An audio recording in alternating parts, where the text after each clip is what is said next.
안녕하세요. 단독자TV의 단독자입니다. 네, 이번 시간에는 사회학 프로젝트 그 일환으로서 지난 시간에 이제 잠깐 일탈을 했었죠. 제가 뭐 인간을 어떻게 생각하는지에 대한 뭐 이러한 일종의 사견을 말씀드리는 영상을 올렸었는데 다시 이제 원래 프로젝트로 돌아가서 미드의 아이와 미에서 끝났던 걸로 기억을 하는데, 예, 이어서 나가도록 하겠습니다. 사회학으로서 이번 시간 같은 경우에는 이제 현대 사회학에 있어서 또 다른 중요한 일종의 어떤 흐름이라던가 그런 경향성을 형성했다라고 할 수 있는 그 바로 시카고 학파에 대해서 간단하게 설명을 해드리고, 그리고 이제 시카고 학파의 일원으로서 활동했던 이제 루이스 워스라는 사람이 이제 도시가 어떤 것인지에 대해서 뭐 이런 식으로 얘기를 했었다라는 걸 말씀드리고 마무리하도록 하겠습니다. 그럼 이제 이 시카고 학파라는 거를 뭐 들어보신 분들도 있겠지만, 예, 좀 생소한 분들도 있을 거라고 생각을 해서 간단하게 말씀드리고 넘어가겠습니다. 한마디로 실증사회학이에요. 실증사회학이라는 것은 한마디로 이 사회학이라는 학문이 단순히 이론에 그치지 않고 현대 우리가 살아가고 있는 어떠한 영역이라던가, 예, 이런 범주 내에서 이것이 한마디로 증명되고 보여져야 한다라는 것을 상당히 중요하게 여겼던 사회학이라고 할 수 있습니다. 근데 이제 이 시카고 학파 같은 경우에는 실제로 이제 미국의 시카고라는 도시는 이제 뭐 시인, 어떤 특정한 미국 시인이 얘기했던 그 시인의 이름이 지금 기억은 안 나는데, 이 시카고라는 시를 썼던 시인이 있어요. 거기에 보면은 뭐 시카고는 뭐 교통의 중심지, 상업의 중심지, 당시에 이제 뭐 어떤 번화가적인 느낌, 이제 막 개발되고 있는 그런 어떤 신생 도시, 어떤 그런 느낌을 많이 받게 되는데, 그 시 작품을 이제 찾아보시면 나올 거예요. 아마 시카고라는 시가. 그것처럼 실제로 이 당시에 20세기의 시카고가 그랬습니다.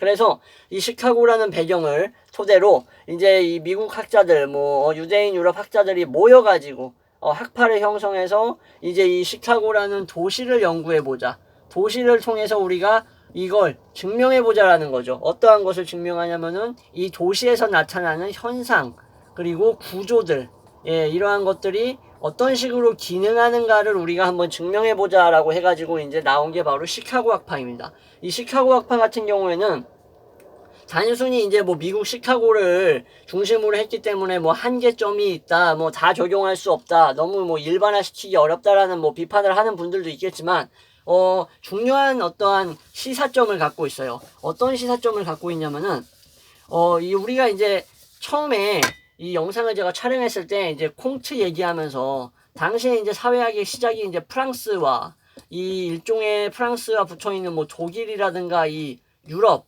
뭐 오스트리아 뭐 이런 데에서, 오스트리아 프로이센 이런 지방에서 이제 주로 이제 시작이 되었다라는 느낌을 받으셨을 겁니다. 영상을 처음부터 보신 분들 같은 경우는 아시겠지만, 예, 분명히 이 당시 이제 프랑스 혁명기가 지나면서, 예, 어떠한 식으로 이제 도시가 형성되고 사회 그리고 국가가 사회학적으로 이제 이론으로서 형성할 수 있는 그러한 체제를 만들어가는가에 대해서 이제 중심지가 바로 여기였어요. 그러니까 일종의 유럽이 중심지였던 거죠. 근데 시카고 학파는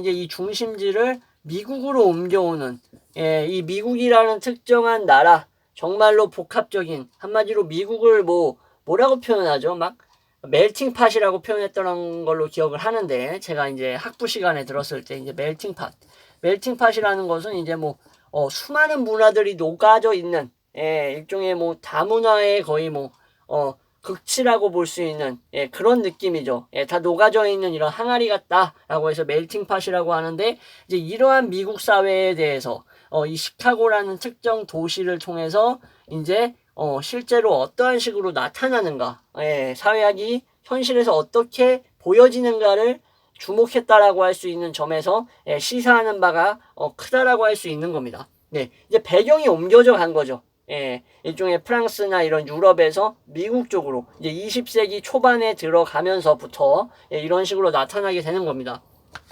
그래서 이제 시카고 학파를 현대 이제 사회학을 얘기하는 데 있어서 빼놓고 얘기할 수가 없다라는 것. 그리고 또 하나 중요한 점은 이 시카고 학파에 나오는 여러 개념, 뭐 도시, 어버니즘, 뭐 생활 반경으로서의 사회학, 뭐 이러한 용어들이 실제로 지금 우리가 살아가고 있는 2020년에도 적용할 수 있는 부분이라는 게, 예, 중요하다라고 할 수 있습니다. 자, 그러면 이제 이 정도 소개했으면 됐고, 이 시카고 학파의 인물로서 워스라는 인물을 오늘 소개해 드릴 겁니다.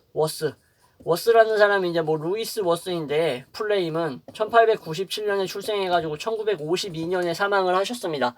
근데 이제 이 당시에 이제 우리나라 같은 경우에는 이제 뭐 상당히 정신없었던 시기죠. 예, 뭐 일제 강점기 겪으면서 뭐 6.25까지 이어지는 아주 혼동의 시기였습니다. 예, 그러나 유럽도 역시 마찬가지였어요. 우리나라만 그런 게 아니라 이 당시에 이제 독일 뭐 프로이센 이러한 이제 지역들, 유럽 지역들은 뭐 프랑스 혁명 이래로 상당히 이제 정신없는 일종의 산업화가 확실하게 진행되어 가고 있는 그러한 시기였던 거죠. 그렇죠? 뭐 포디즘이라든가 대량 생산이 이제 도입되면서부터 확실히 이제 근대 모더니즘 사회로 나아가고자 하는 그런 일종의 과도기적인 시기였다라는 게 중요합니다.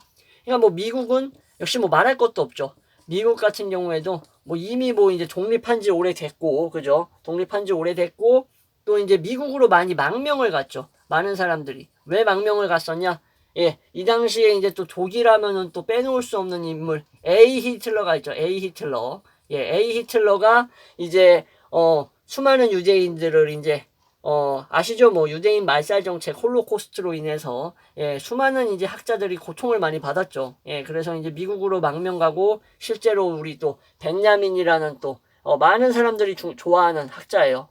발터 벤야민은 실제로 이제 이 나치에 쫓겨서 자살을 하는, 이제 이렇게 만들었죠. 나치가 일종의 간접적으로. 예, 뭐 이러한 여러 가지 이제 복합적인 혼동의 시기였다라고 하면 되겠습니다. 근데 어쨌든, 중요한 건 그게 아니고, 이제 이런 시기였다라는 것을 이제 염두에 두고, 워스 같은 경우에는 유대인 출신이었어요. 유대인 출신. 뭐 다 아는 얘기를 제가 이렇게 너무 길게 얘기한 것 같아서 좀 죄송스럽기도 한데, 예, 좀 이런 건 이제 사회적인 시대적인 배경을 짚고 넘어가는 게 중요하다라고 생각했습니다. 예, 어쨌든 유대인 출신이었고, 근데 이제 워스는 독일에서 출생합니다. 뭐 이 당시 독일에서 출생했다 하면은 뭐 예상되시죠. 예, 어떠한 삶을 살았을지.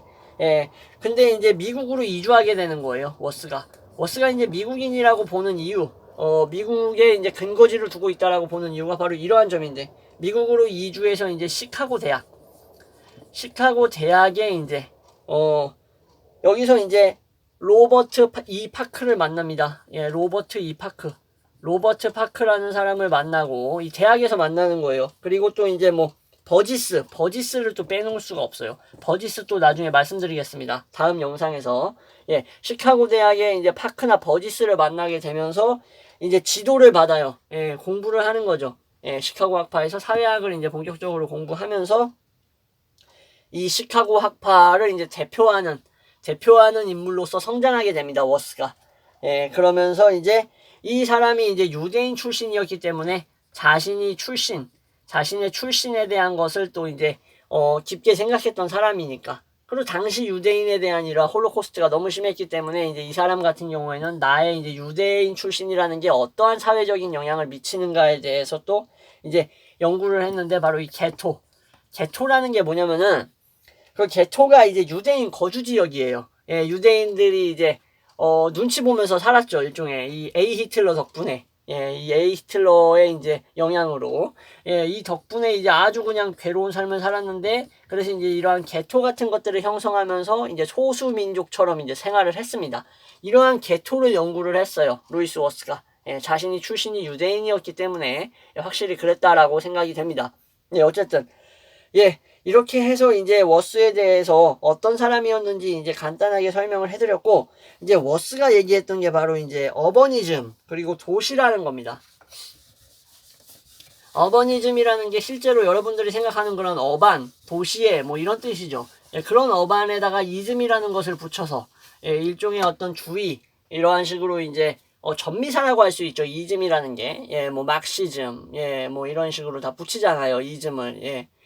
뭐 그렇게 해서 어쨌든 그 이제 말씀드릴 거는 도시. 예, 도시라는 거 그냥 딱 들으면은 뭐 우리가 살아가는 곳, 농촌과 다른 것, 뭐 이렇게 생각하실 수가 있어요. 그러나 이제 워스가 말하는 도시는 좀 다릅니다. 예, 이제 이 도시라는 것은 바로 이 자본주의의 특징이 가장 잘 나타나는 곳입니다. 그러한 의미에서 도시예요. 자, 워스가 있었던 시카고, 이 시카고도 역시 마찬가지였어요. 아주 이제 번잡하고 산업화가 막 진행되면서 정신없었던 시기라고 제가 말씀드렸죠. 이 시카고에 사는 사람들을 그래서 워스는 이제 실제로 이제 관찰했어요. 뭐 참여 관찰을 한다든가 인터뷰를 하든 등 인터뷰, 뭐 이제 관찰, 이러한 방법들, 당연히 이러한 방법들을 실증적인 방법이라고 부르죠. 이러한 실증적 방법을 통해서 연구를 한 겁니다. 워스가. 연구를 해가지고 이제 우리가 살아가고 있는 이 근대 사회를 연구했다라고 보시면 되겠습니다. 자, 실제로 생활하면서 이제 뭐 인터뷰도 하고 관찰도 하고 여기에 이민자들과 같이 생활도 해보고 하는 식으로 한 거예요. 그러니까 이제 이 시카고 학파는 1890년대에 이제 형성을 했다라고 보면 되는데, 여기에 이제 대표적인 사람들이 이제 뭐 버지스, 워스, 파크, 블루머 뭐 이런 사람들이 있습니다. 자, 근데 이제 이 시카고 학파는 시카고 대학에 이제 뭐라 그래야 돼? 그 사회학부에 이제 학부장이 있었죠. 학부장에 의해서 형성된 거예요. 그러니까 이제 시카고 대학을 빼놓을 수가 없고, 이 시카고 대학에 이제 사회학부가 있었고, 이 사회학부에 이제 학부장이 있었고, 이 학부장이 바로 형성을 했다라는 거예요. 예, 학부장 이름이 바로 스몰이라고 말씀드렸죠. 스몰. 예, 작다, 스몰. 예, 이 사람. 그래서 이제 이 워스 시대의 황금기를 이제 맞이했다라고 보시면 됩니다. 이 시카고 학파가. 자, 워스 같은 경우에는 이제 도시를 인구가 많고 인구 밀도가 높은 그런 장소다. 자, 다시 말씀드릴게요. 이제 지우고. 도시가 뭐냐? 워스가 정의하기를 인구 밀도가 높아요. 밀도가 높아야 돼요, 일단. 그리고 인구가 많아야 돼요. 인구가 많아야 되고, 그리고 이제 가장 중요한 것.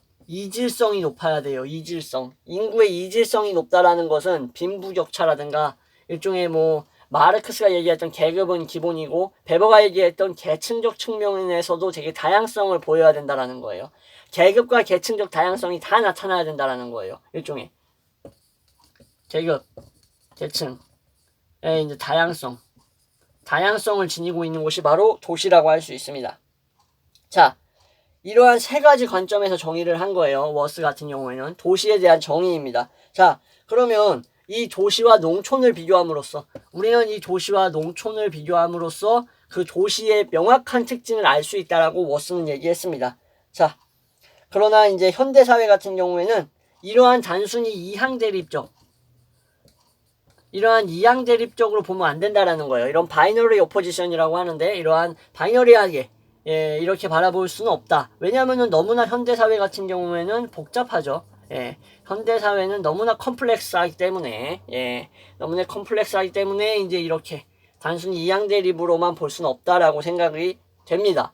실제로 워즈도 인정을 했어요. 이런 식으로, 나눠서 딱딱 본다라는 것은, 일종의 우리가 분류하기 편하게 보는 거지, 이런 식으로 이제 이항 대립을 하게 되면 우리가 놓치는 부분이 많다라고 얘기를 했습니다. 자, 다음에 이제 어버니즘이라는 개념. 어버니즘이라는 것이 뭐 이제 워스만이 얘기했다라고 보기엔 좀 그렇고, 이 시카고 학파의 이제 어떠한 그러한 특징을 보여주는 개념이라고 보시면 되겠습니다. 어버니즘. 자, 이 어버니즘의 조식에는 이제 원류라고 하는 일종의 뭐라 그래야 돼? 그 근원적인 어떤 핵심 사상적인 부분이라고 할 수 있는 그 미드의 이제 역할 취득이 좀 내포되어 있다고 보시면 돼요. 미드 제가 얘기했었죠. 뭐 I와 B 얘기했는데 뭐 역할 취득이라는 부분도 얘기를 했었어요. 저번 영상 보시면 아시겠지만 이 역할 취득이라는 것이 일종의 약간 내포되어 있어요. 이 어버니즘 조식에는. 그래서 참고하시면 되겠고, 그리고 또 내포되어 있는 게 있어요. 체니에스 얘기했죠. 페르난드 체니에스의 게젤샤프트 기억나시나요? 게젤샤프트 얘기했었고, 또 게마인샤프트 얘기했었어요. 그죠? 게마인샤프트.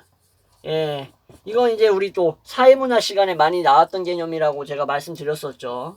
이 체니에스의 게마인샤프트, 게젤샤프트 개념도 내재되어 있습니다. 자, 그리고 또 내재되어 있는 게 우리 뒤르켐, 사회학의 아버지라고 부를 수 있는 우리 에밀 뒤르켐에 뭐가 들어있냐면은 여기에 기계적 연대와 유기적 연대, 이 두 연대 개념까지도 내포되어 있다라고 보시면 되겠습니다. 자, 미드의 I와 미라는 것을 통해서 내가 상대방 그리고 다른 사람으로 인해서 기대되는 그러한 나의 역할 취득, 그리고 테니에스의 일종의 뭐 결합의지에 따라서 뭐 본질 의지 아니면은 뭐 다른 이익적이거나 이러한 뭐 다른 이러한 뭐라 그래야 돼? 뭐 이윤관계, 이해관계에 따라서 결합하는 이러한 의지, 이러한 식으로 나눠놨던 것들, 그리고 뒤르켐이 얘기했던 연대, 단순히 기계적으로 연대하는가 아니면 어떤 다른 요인들로 인해서 하나로 이제 뭉치려고 하는 이러한 유기적 연대가 있는가, 이러한 것들이 다 이제 이 어버니즘 도식에 내포되어 있다고 할 수 있는 겁니다.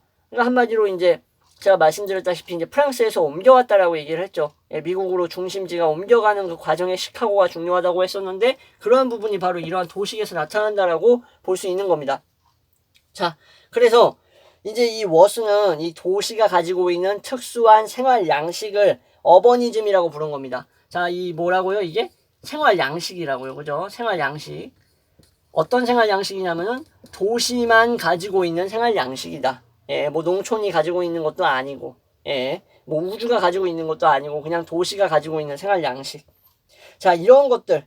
자, 도시가 가지고 있는 생활 양식의 특징들이 있겠죠. 누구나 다 상식적으로 생각할 수 있는 부분이기 때문에 오히려 더 중요하지 않을까 싶습니다. 어떤 거냐면은 친밀한 유대, 뭐 대면적인 유대, 이런 거 좀 약하잖아요. 그죠?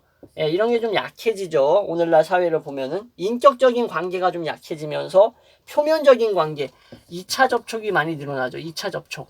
2차적인 접촉이 많이 늘어나면서 이해관계, 그죠? 표면 관계 같은 것들이 이제 많이 늘어나게 됩니다. 그리고 일시적이게 되죠. 그리고 이런 이제 문제점으로 이제 지적될 수 있는 부분이, 짚고 넘어갈 수 있는 부분이 뭐냐면은, 이러한 2차 접촉이 늘어나게 되면은 사람들은 이제 긴밀한 교제를 하려고 하지 않아요. 그죠? 진지한 만남을 하려고 하지 않고 일종의 어떤 가족적이고 정서적인 연대가 약해지면서 아노미에 빠진다라고 얘기를 합니다. 이게 중요해요. 이러한 도시만의 생활 양식이 가지고 있는 이러한 특징들이 무엇으로 귀결되는가가 중요합니다. 귀결되는 거. 이 귀결되는 방식을 워스는 이렇게 얘기를 한 거예요. 이러한 친밀, 대면, 인간관계 약화, 일시적 2차 접촉, 표면적 관계 강화는 결국 어떤 것으로 귀결되냐? 바로 연대의 약화, 아노미로 귀결된다라고 얘기합니다. 아노미. 이 뒤르켐이 얘기했던 아노미와 머튼이 얘기했던 아노미가 좀 다르긴 한데, 이것도 제가 예전에 말씀드렸던 것 같은데, 이러한 일종의 사회적인 혼란 상태, 무엇이 규범인지, 무엇이 뭐 위법인지에 대해서 이런 가치관이 사회적으로 제대로 자리 잡혀 있지 않은 이러한 혼란 상태를 바로 아노미라고 부르고, 이러한 아노미의 뭐 요인으로서 다시 복습해 드리면, 이전에 있던 체계가 거의 뭐 절대적이었는데 이 체계가 무너지면서 이전의 체계를 대체할 수 없는 이러한 상황이 닥쳐서, 그러니까 예전의 법을 대신할 수 있는 법이라든가 제도가 마련되어 있지 않은 이러한 혼란 상태 같은 것들을 아노미라고 부른다고 말씀을 드렸었는데, 이러한 아노미로 귀결된다라는 거예요, 결국. 워즈가 말하고자 하는 부분이 바로 이런 겁니다. 뭐 도시가 이렇다 해서 끝나는 게 아니에요. 이건 뭐 누구나 다 아는 내용이잖아요. 도시가 이런 거 뭐 누가 모릅니까? 그죠? 뭐 우리가 한마디로 뭐 늑대 소년이나 뭐 늑대 소년과 소년인가 하여튼 있었어요. 옛날에 뭐 언어학 연구할 때, 우리 이제 이름이 뭐였나? 이름이 기억이 안 나는데, 그 막 사람들하고 이제 격리돼가지고 이제 뭐 야생에서 생활해가지고 뭐 말을 거의 할 수 없었던 뭐 그런 거 있잖아요. 들어보셨죠?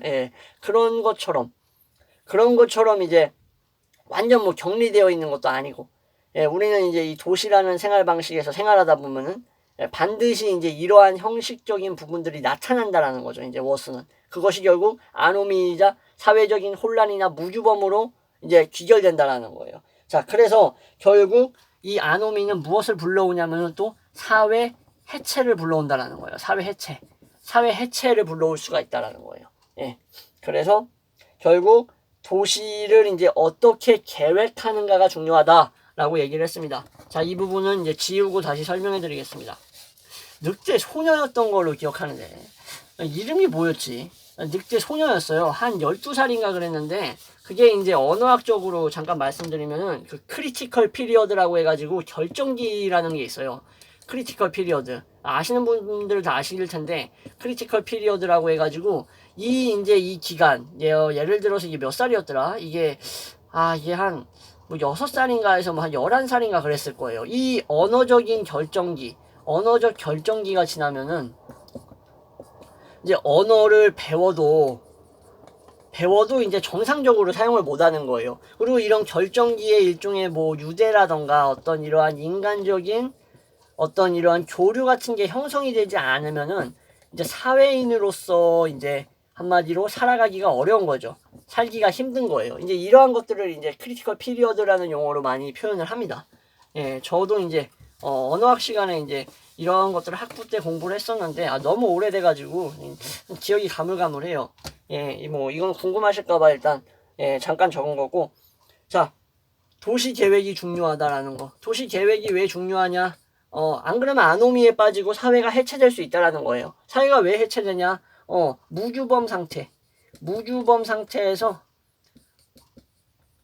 대면 접촉은 낮아지고 뭐 일시적, 그죠? 일시적, 표면적, 이해적 이러한 일종의 관계가 이제 형성되고 이러한 것들이 이제 많아지게 되면은 이제 뭐 유대 같은 게 약화된다라고 말씀드렸죠. 예. 유대라는 게 완전히 저하되는 거죠.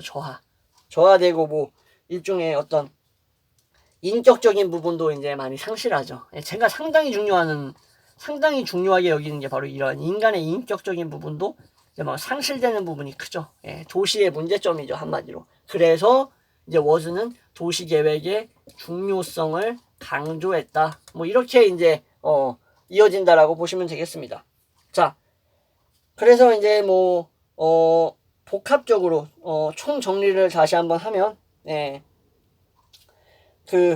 이제 뭐 농촌 같은 경우에는 뭐 이제 대면적인 접촉이 많이 일어나겠죠. 예, 반대로 농촌 뭐 본질 의지에 따라서 결합되고, 그죠? 그리고 뭐 친밀, 그리고 뭐 유대 같은 것들이 높겠죠. 이거는 뭐 도시랑 이제 대조해 보면은 확실하게 이제 바로바로 이제 알 수 있는 부분이니까. 예. 그래서 이제 도시 계획이 왜 중요하냐? 아노미, 사회 해체, 그죠? 예. 사회 해체, 이제 여기에 이제 방지, 아노미와 사회 해체를 방지하고 예방하기 위해. 그래서 우리는 도시의 계획을 잘 해야 된다. 도시를 잘 계획해야 된다. 예. 사회 해체와 아노미를 방지해야 되니까. 예, 이렇게 해서 이제 워스를 마무리하도록 하겠습니다. 뭐 계속 말씀드려도 뭐 동어 반복이 될 수가 있는 관계로 여기까지 말씀드리고, 워즈는 여기까지 하고요. 다음 시간에는 이제 아마 버지스라든가 뭐 블루머 같은 이러한 사람들에 대해서 얘기할 것 같습니다. 뭐 확실하진 않지만 그럴 계획이고, 다음 시간에도 또 좋은 내용, 유익한 사회학 내용으로 찾아뵙겠습니다. 시청해 주셔서 감사합니다.